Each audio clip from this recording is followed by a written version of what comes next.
Dans cette vidéo, nous allons vous raconter l'histoire d'un chercheur qui a découvert la lumière de l'islam alors même qu'il tentait de prouver les erreurs qu'il pensait se trouver dans le Coran.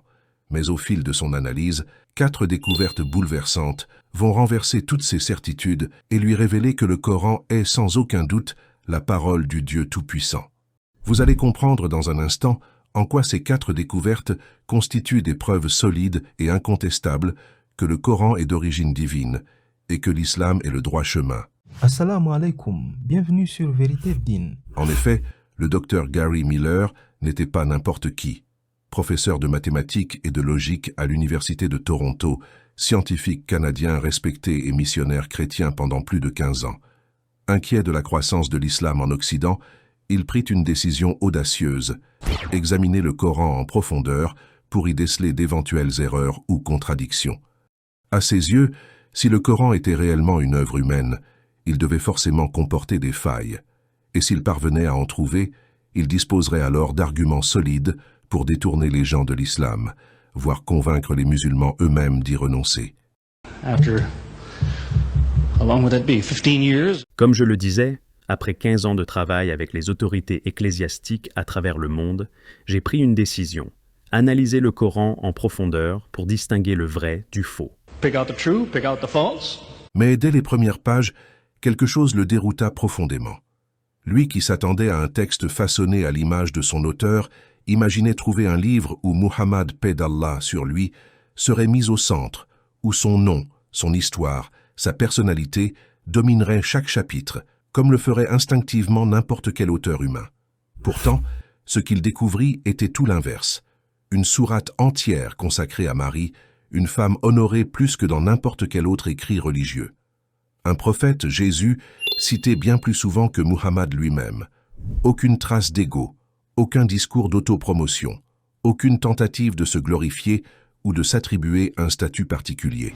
Pour Gary Miller, ce n'était pas un simple détail, c'était un choc intellectuel.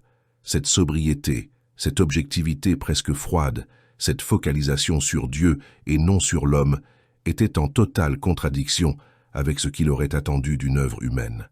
C'était pour lui le premier signe clair que ce livre défiait toutes les conventions et ne ressemblait à aucun autre. En poursuivant ses recherches, il tomba sur un verset qui allait bouleverser tout son raisonnement. Ne médite-t-il donc pas sur le Coran? S'il provenait d'un autre que Dieu, ils y trouveraient certes maintes contradictions. Pour Miller, c'était stupéfiant.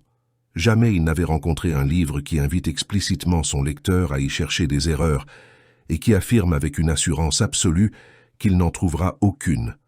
Aucun auteur humain n'oserait lancer un tel défi, encore moins dans un texte censé avoir plus de 14 siècles. Puis un autre verset attira son attention. Un défi lancé à l'humanité entière de produire une seule sourate comparable à celle du Coran. Miller savait que les adversaires du prophète à l'époque, pourtant maîtres dans l'art de la langue arabe, poètes redoutables et orateurs de génie, n'avaient jamais réussi à relever ce défi malgré leur haine, leur motivation et leurs ressources. Ce constat le perturba profondément. Il réalisa que ses paroles ne pouvaient être balayées d'un revers de la main, car elles pesaient lourd, très lourd dans sa quête de vérité. Plus il lisait, plus une réalité déroutante s'imposait à lui. Le Coran ne se comporte absolument pas comme un texte rédigé par un être humain. Aucun récit intime, aucune confession personnelle, aucune trace des épreuves bouleversantes que le prophète avait traversées. Rien sur la mort de Khadija, la femme qu'il aimait tant. Rien sur la perte de ses enfants, pourtant des tragédies qui marquent ta vie. Ce qui l'intriguait davantage, c'était le contraste saisissant entre les circonstances et les révélations. Dans les moments d'immense détresse, le Coran ne décrivait pas la peine du prophète. Il proclamait la patience, l'espérance, la promesse d'une victoire à venir. Et lorsque la victoire arrivait réellement, au lieu d'exalter le triomphe ou la fierté, les versets mettaient en garde contre l'orgueil, appelaient à l'humilité, à la constance, à de nouveaux efforts. Pour Gary Miller, cela défiait toute logique humaine. Quel auteur raconterait sa propre histoire en effaçant ses émotions, en minimisant ses réussites, en évitant toute glorification personnelle? Qui écrirait un livre où l'homme disparaît pour laisser toute la place à Dieu? Cette étrangeté, loin de s'atténuer, devenait pour lui un indice supplémentaire que le Coran n'était pas une œuvre comme les autres. Un autre point l'impressionna profondément. Le Coran révèle certaines informations sur des peuples, des prophètes ou des événements anciens, puis déclare ouvertement au lecteur « Ni toi ni ton peuple ne les connaissiez auparavant ». Pour Miller, c'était une déclaration d'une audace inouïe. Dans n'importe quel livre humain, une telle phrase serait risquée, presque suicidaire.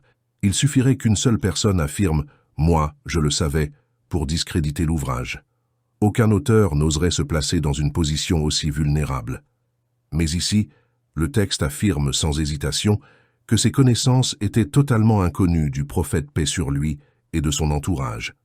En effet, si le prophète Muhammad paix sur lui avait copié les récits juifs ou chrétiens, comme certains l'affirment à tort, ceux qui maîtrisaient réellement ces textes, les rabbins et les moines de son époque, l'auraient immédiatement accusé et exposé publiquement.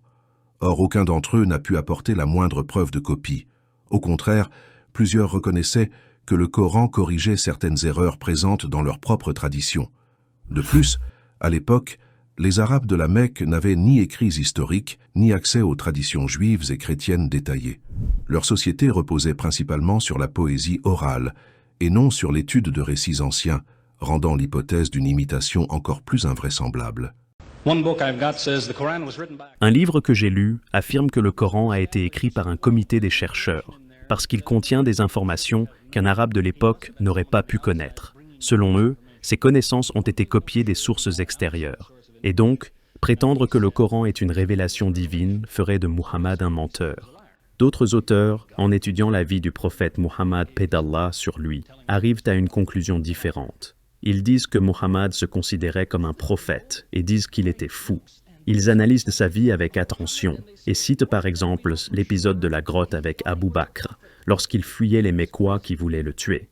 Lorsque les Mécois sont arrivés à la grotte, qu'a-t-il dit à Abu Bakr? Au lieu de paniquer ou de chercher une sortie, il lui a simplement dit « Détends-toi, je vois ce que tu vois, mais Dieu est avec nous, Dieu nous sauvera. » Alors, sur cette base, les gens disent « Tu vois, il se prenait pour un prophète. Il pensait que Dieu était avec lui parce qu'il disait des choses comme ça. » Mais ce qu'il ne semble pas comprendre, c'est qu'on ne peut pas être menteur et fou en même temps. Si tu penses qu'un ange te souffle les paroles de Dieu à l'oreille et que quelqu'un te dit « J'ai une question pour toi, que dit ton Dieu à propos de ce sujet? Je veux une réponse demain. » Si tu es fou, si tu penses qu'un ange te murmure à l'oreille, alors tu ne vas pas passer la nuit à te demander « Que vais-je lui dire demain ?» Tu penses que l'ange va te donner la réponse. Tu ne vas pas la chercher quelque part. Voyez-vous, on ne peut pas être menteur et fou à la fois. On peut être l'un ou l'autre, mais pas les deux à la fois. Enfin, ce sont les versets évoquant l'origine de l'univers qui ont balayé les derniers doutes du Dr Miller. Le Coran affirme que les cieux et la terre formaient à l'origine une entité unique avant d'être séparés, une description qui correspond point par point à ce que la science moderne appellera des siècles plus tard, le Big Bang. Aucun texte juif ni chrétien de l'époque ne contient une telle affirmation. Comment un homme du 7e siècle vivant dans un désert, sans école, sans livre, sans instruments scientifiques, aurait-il pu révéler un tel secret de l'univers que seule la recherche contemporaine allait confirmer? Face à l'accumulation de ces découvertes, Gary Miller en vint à une conclusion qu'il ne pouvait plus ignorer. Le Coran n'était pas une œuvre humaine. En 1978, il embrassa l'islam et prit le nom d'Abdul Ahad, le serviteur de l'unique Allah. Il consacra ensuite sa vie à transmettre ce qu'il avait appris, à travers des conférences, des programmes télévisés et des livres dont le plus célèbre, The Amazing Quran, continue encore aujourd'hui d'inspirer des nombreuses âmes qui cherchent la vérité. Puisse Allah guider quiconque recherche la vérité avec sincérité et ouvrir leur cœur comme il a ouvert celui du Dr Miller. Merci beaucoup pour votre temps. Assalamu alaikum.